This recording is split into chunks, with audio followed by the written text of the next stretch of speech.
자, 여러분들 안녕하십니까? 반갑습니다. 2020년 8월 14일 장마감 방송을 하도록 하겠습니다. HLB는 전일 대비 12.61% 하락한 89,400원에서 마감을 했습니다. 1일 천하였던 것 같고요. 약간 허망했던 하루였던 것 같습니다. 물론 시장 영향도 있었겠지만요.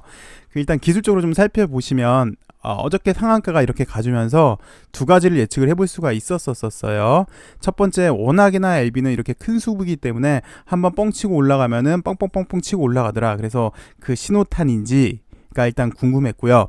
아니면 왜 이렇게 박스권이었을 때 모습을 좀 살펴보시면 이 당시 때는 네오레바 건이었을 거예요. 네오레바가 약간 늦게 이제 설립이 되면서 곧장 이렇게 음봉이 나왔었죠. 음봉이 나오면서 이렇게 떨어졌었고, 이 당시 때는 이제 폴첸 박사랑 리보세란이 글로벌 권리를 갖고 온다고 했었고, 그래서 올라가다가 그 다음날 음봉이 곧장 이렇게 아래에서 형성된 경우였고, 이 당시 때도 마찬가지예요. 신주 인수권 시작되는 날이었는데 이 당시 때도 곧장 이렇게 음봉이 떨어졌었고, 오늘 역시 이런 형태를 보여줬어요. 그래서 약간 좀 허망했던 하루였었는데, 그럼에도 불구하고 약간 의미는 있었을 것 같습니다. 만약 어저께 상한가가 나오지 않았다면 이 당시 때 강력했던 8만원 초에 철옹성 같았던 지지선이 무너졌잖아요. 그래서 만약에 안 나왔다면 오늘 시장 하락 때문에 아마 더 하락을 했을 수도 있었을 것 같아요. 그래서 아마 7만원대 정도까지도 갈 수 있었을 것 같고요. 그렇게 된다면 HLB는 다시 좀 시장에서 의구심이 많아지겠죠.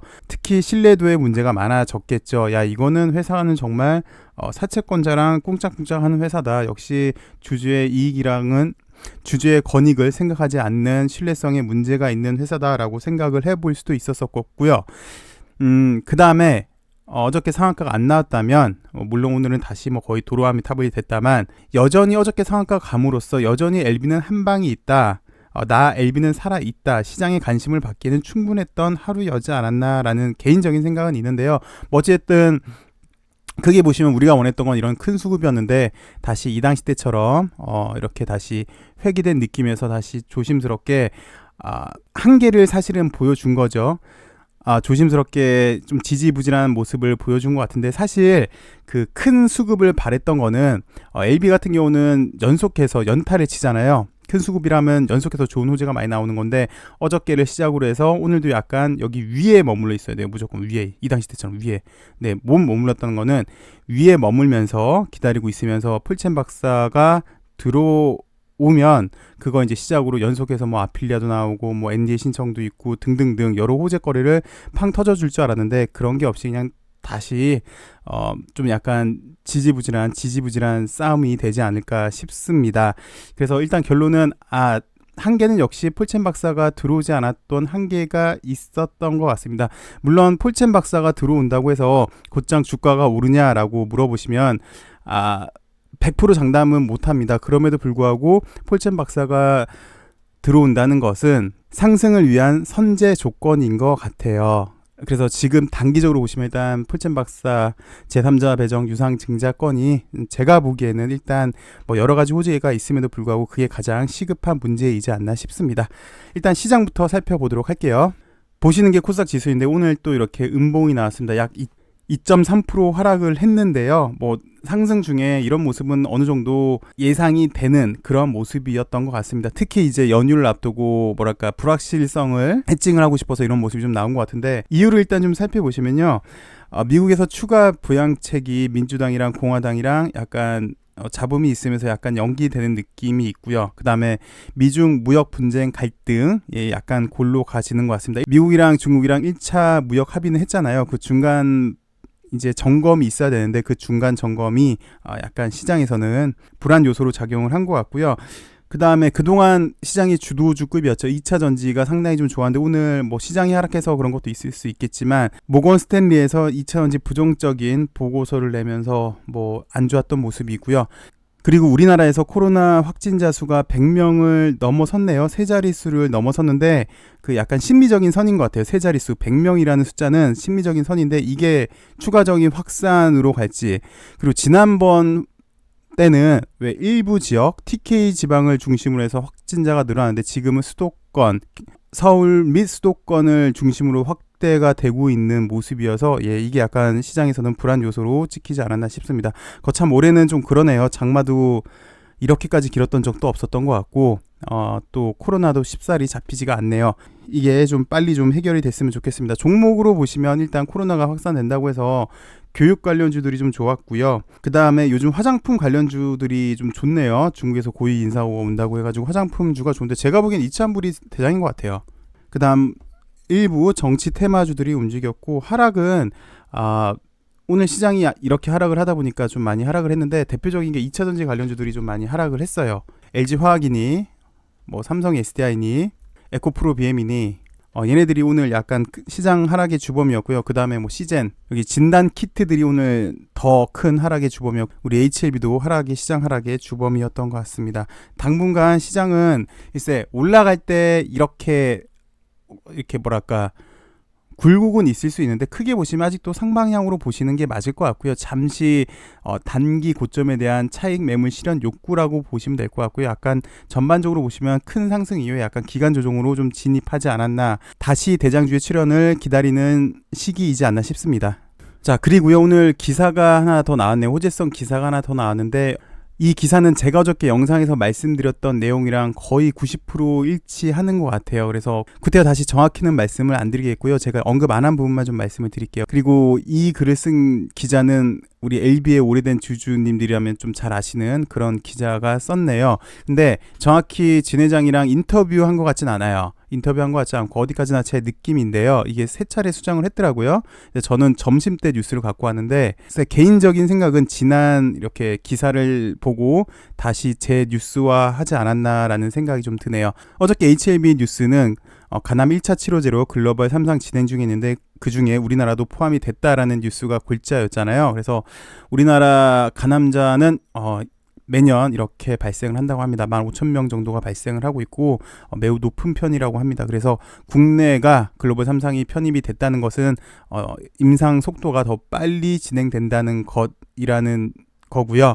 그다음에 플러스 항서제약이랑 비교를 해보면 작년에 항서제약 같은 경우는 글로벌 가남 1차 치료제 글로벌 3상 승인 나고 약 주가가 100% 상승을 했어요. 근데 어저께 말씀을 드렸지만 뭐 항서제약이랑 HLB라는 기업을 딱 놓고 객관적인 비교는 불가능하죠. 항서제약이 항서제약만의 특징이 있는 거고 HLB는 HLB만의 특징이 있는 거여서 뭐 항서제약이 2배 갔으니까 HLB도 2배 간다라고 이렇게 비교는 할 수는 없는데 어찌되었건 작년 항서제약 같은 경우는 글로벌 3상으로 가남 1차 치료제로 3상으로 2배를 갔는데 LB는 어떻게 될지 좀 봐야 될 것 같고요. 그 다음에 가남 1차 치료제로 아바스틴이랑 그다음에 티센트릭이랑 병용요법으로 FDA에서 승인을 받았는데요. 얘네들이 이제 리보세라닙이랑 캄렐리주맙이랑 동일 기전 약물이잖아요. 특히 여기 아바스틴 같은 경우는 리보세라닙이랑 같은 신생 혈관 억제제, 굶겨 죽이는 거죠. 암세포가 자라나지 못하게 인 건데 아바스틴 같은 경우는 주사제고요. 리보세라닙은 먹는 거예요. 경구용이기 때문에 우리 HLB가 좀 더 비교 우위에 있다라고 설명을 하고 있어요. 그리고 어저께도 말씀을 드렸죠. 이 얘기는 뭐냐면 최근 항암 시장의 트렌드는 콤보 용법이 대세이긴 합니다. 그래서 어저께 말씀드릴 때 왜 약방의 감초처럼 톡톡톡 하나씩 처방해주면 리보세라닙의 가치는 훨씬 더 높아질 것이다 라고 얘기를 했는데 그 콤보 용법으로 리보세라닙이 가장 적합화되어 있다라는 얘기인 거고요. 그 다음에 이 이야기는 글리백이랑 일단 비교를 했는데요. 글리백 같은 경우는 희귀 질환에 먼저 침투를 했고 그 다음에 저응증을 확대를 시킨 거예요. 그래서 HLB 같은 경우도 리보세라닙을 어떻게 시장에 내놓을까라고 했을 때 2가지 방법이 있었다고 합니다. 진 회장 설명에 의하면 원샷 원킬로 가자, 시장이 가장 큰 폐암 가남으로 가자, 아니다, 빠른 시장을 가자, 빠른 시장 가서 점진적으로 적응증을 확대해서 나중에 이제 가남 폐암으로 가자. 이 2가지 방법이 있는데 원샷 원킬 큰 시장으로 가기 위해서는 임상도 많이 해야 되고 돈도 많이 필요한데 우리 HLB는 아직 그럴 만한 여건이 아니다. 회사에 그렇게 큰 자금이 있지 않다. 우선 빠른 시장을 침투를 해서 그 다음에 적응증을 확대를 하자라고 해서 이제 글리백이랑 비교가 되는 건데요. 얘처럼 이렇게 희귀질환에 먼저 투입을 한 다음에 적응증을 확대를 시켜서 성장한 케이스고요. LB도 얘네처럼 빠른 시장 침입, 그 다음에 적응증 확대. 그래서 위암 3차, 4차 치료제로 맨 처음에 회사에서 결정을 했죠. 근데 회사에서 맨 처음에 결정을 했을 때는 위암 3차 치료제가 없었을 때였어요. 근데 지금 위암 3차 치료제로 있어요. 그래서 글쎄 빠른 시장을 위해서 위암 4차 치료제로 이번에 NDA 신청을 할지 3차 치료제로 NDA 신청을 해야 될지는 회사에서 아직 정확히 밝히지는 않았는데요. 글쎄 뭐 얘네랑 통해서 보시면 어찌되었건 빠른 시장의 침투가 우선이지 않나 싶습니다. 그래서 그 다음에 적응증을 확대, 뭐 지금 하고 있는 글로벌 임상 33처럼 간암 1차 치료제가 됐던, 아니면 아직 발표는 안 했지만 조심스럽게 위암 1차 치료제로도 캄렐리주맙이랑 아마 글로벌 임상 3상을 직행을 할 것 같거든요. 예측치입니다. 그렇게 될지는 뭐 일단 좀 봐야 될 것 같습니다. 여하튼 현재 LB가 추구하고 있는 목표는 빠른 시장의 침투인 건 맞습니다. 뭐 그래서 여기 똑같이 얘기를 하고 있고요. 올해 안에 위암 3차, 4차 치료제에 대해서도 NDA를 준비 중이며 가시적인 성과를 보여줄 수 있다라고 관계자는 얘기를 했다고 합니다. 일단 이게 핵심이 되겠죠. 올해 안에는 일단 리보세라님이 NDA 신청을 해야 되고요. 내년에는 매출이 나와야 되고요. 그 이전에 아필리아 같은 경우도 유로에서 판매 허가를 받아야 될 것 같습니다. 곧장 나오고 있는데 LB 같은 경우는 크게 상암제를 3개를 나눈 다음에 리보세라닙 1번, 2번 이제 아필리아인데 난소암으로 일단 시작을 합니다. 얘도 난소암 2차 치료제로 유럽에서 이미 승인은 받았고요.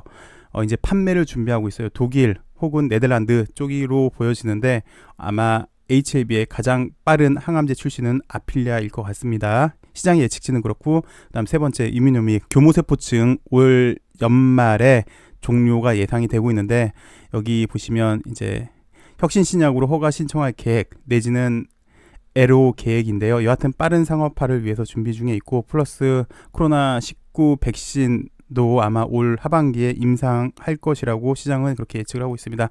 그래서 뭐 똑같습니다. 어저께 말씀드렸던 거랑 리보세라님 이렇게 있고요. 아필리아 이렇게 있고요. 여기 없는 게 이제 위암 2차 치료제로 파클리탁셀이랑 콤보하고 있는 거고요. 조만간 임상 결과가 나올 것 같고요. 그다음에 대장암 3차로도 론소프랑 진행하고 있는 거 있고요. 또 육종합도 있고요. 옵티브랑 하고 있는 거요. 그래서 뭐 이렇게 있고 이렇게도 있고, 리보세라닙은 콤보로서 약의 가치는 크게 높아질 전망이라고 얘기를 했습니다. 자, 미래에 대해서는 알아봤는데 오늘 주가만 놓고 보면은 좀 실망스럽긴 하죠. 그래서 다시 이 당시 때처럼 좀 더 답답한 박스권이 이어지지 않을까라고 생각이 드는데, 글쎄 개인적으로는 그렇습니다. 뭐 풀첸 박사가 들어온다고 해서 당장 뭐 시세가 급등을 하냐라고 하면은 글쎄요.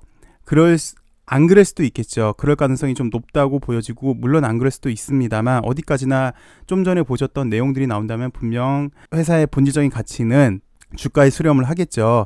근데 그 이전에, 저런 뉴스들이 나오기 이전에 폴첸 박사가 들어오는 것이 일단 선제 조건이지 않나 싶습니다. 좀 아쉬웠던 하루였던 것 같아요. 어저께 거래도 나오면서 오늘 연속해서 좋은 뉴스가 나왔거나, 아니면 하루 쉬더라도 여 위에서 좀 쉬어줬다면, 이를테면 SK 디스커버리처럼 이렇게 상한가 나오고 요 위에서 쉬어주면서 빵 쳐줬으면 한 번 더 뻥 쳐주고 올라갈 수 있는 그런 수급이 될 수 있었는데, 지금은 약간 와해가 된 느낌이어서 좀 안타깝지만, 그럼에도 불구하고 어저께 상한가는 상당히 좀 의미가 있었더라라고 정리를 해주고 싶습니다. 크게 이번 주를 놓고 보시면 매우 위험했었어요. 이 당시 때 3일 전에는 매우 위험했으나 어저께 상한가가 나오고 매우 좋았다가 오늘은 다시 도로함이 타불된 느낌이지만, 그럼에도 불구하고 상한가가 안 나왔다면 좀 더 힘들지 않았나라는 생각이네요. 이번 한 주도 수고 많으셨고요. 연휴입니다. 그래서 월요일까지 여러분들 좋은 시간 보내시고, 코로나가 다시 유행한다고 하니까 여러분들 자기 건강 잘 챙겨주시고요. 화요일은 좀 더 좋은 소식으로 여러분들 찾아뵙겠으면 합니다. 한 주간 수고 많으셨고 좋은 연휴 되시길 바라겠습니다. 감사합니다.